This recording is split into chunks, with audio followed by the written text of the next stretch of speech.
La iglesia sobrevivirá al universo y tu papel en ella también. Día número 18. Viviendo la vida juntos. La vida fue diseñada para compartir. La intención de Dios es que experimentemos la vida juntos. En la Biblia, esta experiencia comunitaria se conoce como vivir en comunión. En la actualidad, sin embargo, el papel ha permitido mucho de su significado bíblico, tener comunión. Se usa para referirse a la conversación espontánea, la socialización, las comidas y la diversión. La pregunta, ¿dónde tienes comunión? Significa a qué iglesia asistes. Afirma, quédate después del servicio para un momento de comunión. Quiere decir, tendremos un refrigerio. La verdadera comunión es mucho más que asistir a servicios dominicales, es experimentar la vida juntos.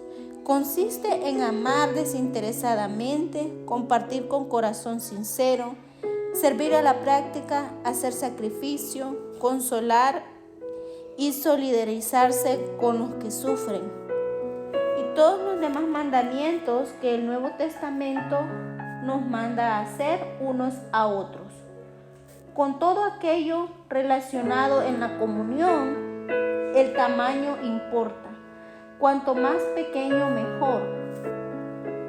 Con una multitud se puede adorar, pero no se puede tener comunión.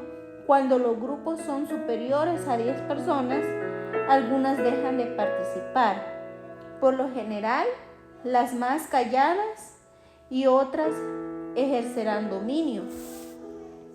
Jesús ministró en el contexto de los pequeños grupos de discípulos. Puede haber elegido a más, pero sabía que 12 es prácticamente el tamaño máximo posible para permitir la participación de todos. El cuerpo de Cristo, como el yugo, es en realidad una colección de varias células pequeñas. La vida del cuerpo de Cristo, como el tuyo, está en las células. Debido a esto, todos los cristianos necesitan estar comprometidos con un pequeño grupo dentro de cada iglesia, ya sea uno de reflexión en los hogares, una clase de la escuela dominical o un grupo de estudio bíblico. La verdadera comunión se gesta en esos lugares, no en las reuniones masivas. Piensa en la iglesia como en un barco. Los pequeños grupos son los botes salvavidas. Dios ha hecho una promesa increíble con respecto a los pequeños grupos de creyentes, porque donde 2 o 3 se reúnen en mi nombre, ahí estoy yo en medio de ellos. Por desgracia, pertenecer a un pequeño grupo tampoco es ninguna garantía de que se experimentará una verdadera comunión. Muchas clases de las escuelas dominicales y los grupos pequeños son superficiales.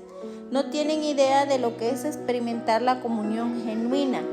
¿Cuál es la diferencia entre la comunión verdadera y la falsa? En la comunicación verdadera experimentas autenticidad. La comunión auténtica no es superficial.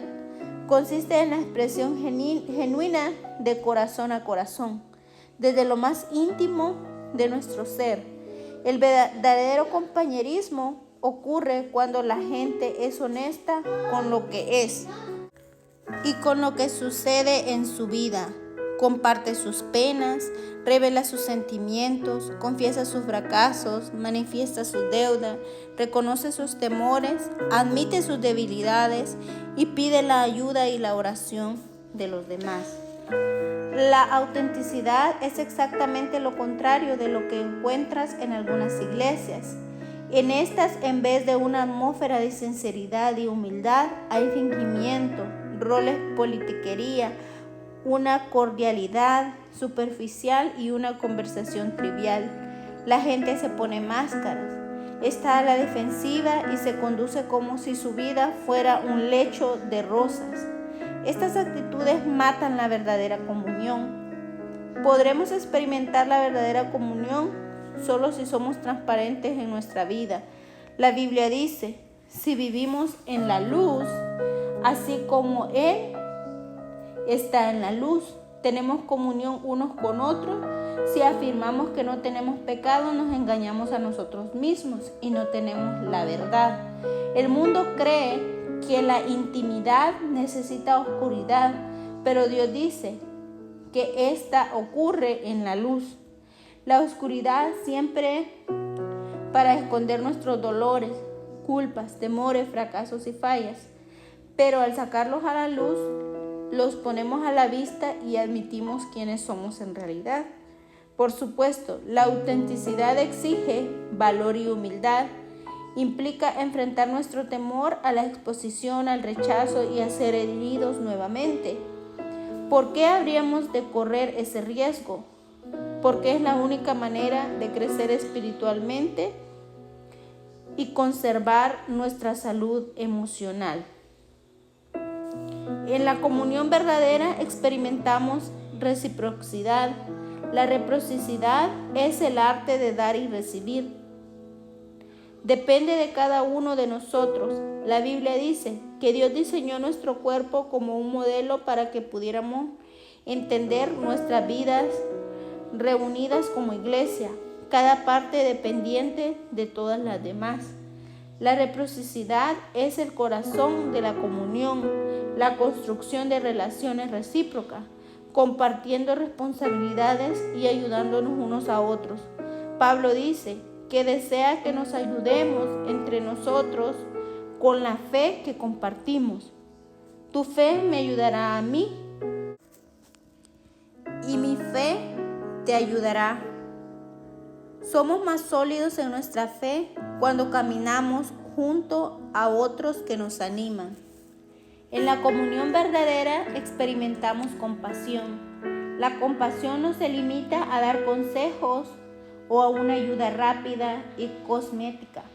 La compasión implica comprender y compartir el dolor de los demás. La compasión dice: entiendo lo que está pasando y lo que sientes no es raro ni es una locura. Hoy también se conoce como empatía, pero la palabra bíblica es compasión. La Escritura afirma que como escogidos de Dios, santos y amados, debemos vivir con verdadera compasión, bondad, humildad, mansedumbre y paciencia. La compasión satisface dos necesidades humanas esenciales: ser entendidos y que nuestros sentimientos sean apreciados. Cada vez que entiendes y aprecias los sentimientos de alguien, estableces comunión. El problema es que muchas veces tenemos tanta prisa por arreglar las cosas que no tenemos tiempo para expresar nuestra compasión o estamos preocupados con nuestros propios dolores. La autocompasión agota la compasión por los demás. La comunión tiene diferentes niveles, cada uno apropiado para diferentes momentos. Los grados más simples de comunión son al compartir y estudiar la palabra de Dios en comunidad. Un nivel más profundo es la comunión al servir, como cuando ministramos entre varios en los viajes misioneros o los proyectos de caridad. El nivel más profundo e intenso es la comunión en el sufrimiento, cuando nos solidarizamos con la pena y el dolor de los demás y nos ayudamos unos a otros a sobrellevar las cargas. Los cristianos que mejor entienden este nivel son aquellos que en este mundo sufren persecuciones, desprecios y hasta la muerte como mártires por su fe. La palabra de Dios nos manda: cuando tengas dificultades, ayúdense unos a otros. Esa es la manera de obedecer la ley del Cristo. En los momentos más intensos de crisis, dolor, duda, que más nos necesitamos unos a otros, cuando las circunstancias nos aplastan y nuestra fe se derrumba, es cuando más necesitamos a nuestros amigos creyentes. Necesitamos contar con un pequeño grupo de amigos que tengan fe en Dios por nosotros para permitirnos salir adelante. En la comunión verdadera experimentamos misericordia. La comunión es un lugar de gracia, donde en vez de enfatizar los errores, estos se resuelven. La comunión se genera cuando la misericordia triunfa sobre la justicia. Todos necesitamos misericordia porque todos tropezamos y caemos y necesitamos que alguien nos ayude a ponernos en pie y en camino. Necesitamos brindarnos misericordia unos a otros y estar dispuestos a recibirla. Dios declara que cuando alguien peca, debemos perdonar y consolarlo para que no sea consumido por la excesiva tristeza. El perdón debe ser inmediato, lo pida o no quien ofendió. La confianza se reconstruye con el tiempo. Esto requiere llevar un registro. Si una persona nos lastima repetidas veces, Dios nos manda a perdonarla al instante, pero no esperar que confiemos en ella de inmediato, y tampoco supone que debamos permitir que sigan lastimándonos. Deberá demostrar que el tiempo la ha transformado. El mejor lugar para restaurar la confianza es dentro del ambiente de apoyo provisto por un grupo pequeño que ofrezca la posibilidad de animarnos mutuamente y rendirnos cuentas unos a otros.